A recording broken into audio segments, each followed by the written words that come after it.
से जहां की हनुमान आर्मी की चर्चा इन दिनों पूरे पूर्वांचल में है।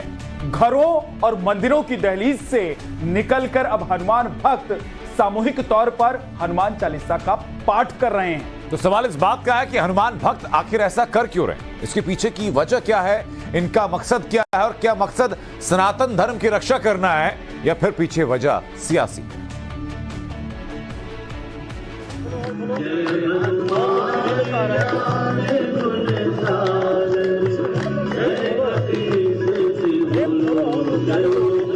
हनुमान भक्ति में गोते लगाता मन मस्तिष्क और जुबान पर हनुमान चालीसा का पाठ।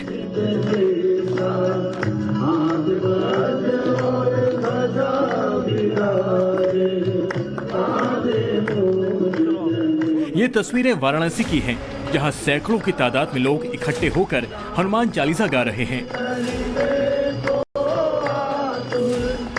ये है बनारस की हनुमान आर्मी, जिसकी चर्चा बनारस के बाहर भी जोरों पर है।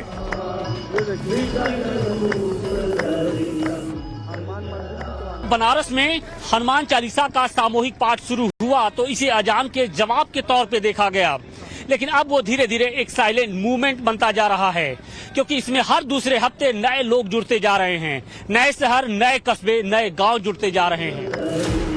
काशी में हनुमान आर्मी की कोशिश अब अभियान का शक्ल लेती जा रही है। हनुमान भक्त घरों और मंदिरों की दहलीज से बाहर निकलकर अब अलग अलग जगहों पर हनुमान चालीसा का सामूहिक तौर पर पाठ कर रहे हैं। अगर आप वाराणसी जाएंगे तो हर मंगलवार और शनिवार को आपको ऐसी तस्वीरें दिखेंगी।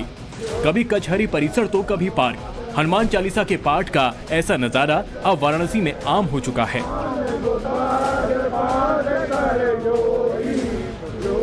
हनुमान जी कलयुग के साक्षात जागृत देवता हैं। हम देख रहे हैं कि लगातार समाज में तरह तरह की अव्यवस्था फैल रही है, अराजकता फैल रही है, अत्याचार बढ़ रहा है, लोग एक दूसरे के हितों का दमन कर रहे हैं।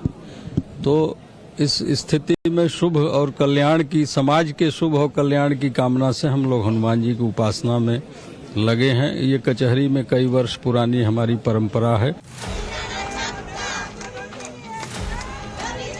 आपको याद होगा बीते साल अप्रैल के महीने में महाराष्ट्र में अजान बनाम हनुमान चालीसा के विवाद ने जोर पकड़ा था, जो यूपी में सबसे पहले वाराणसी पहुंचा था।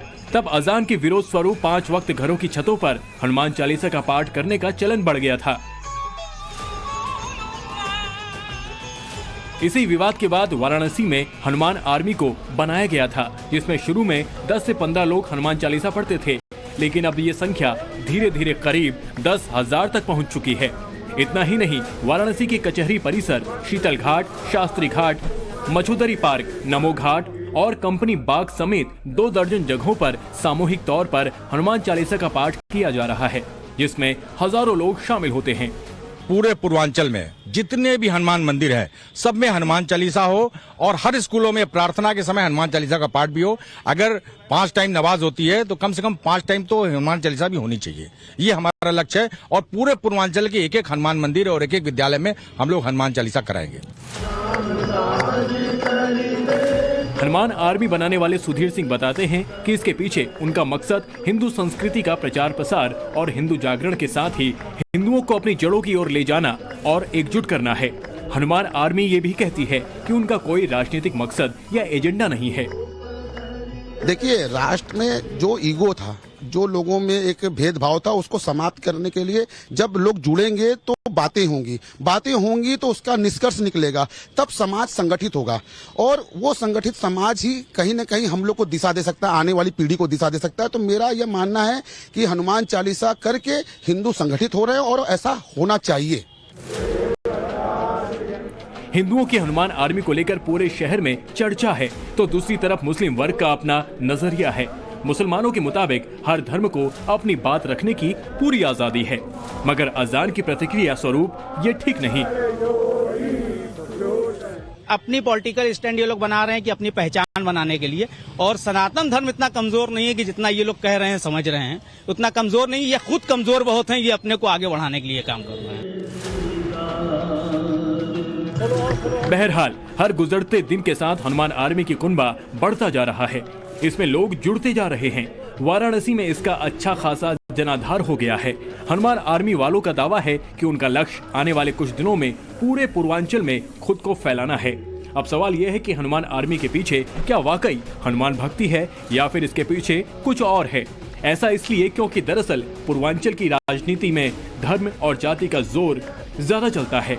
ऐसे में चुनाव के ठीक पहले हनुमान आर्मी का गठन और इतनी बड़ी सक्रियता कहीं न कहीं इसके राजनीतिक स्वरूप की तरफ भी इशारा कर रही है।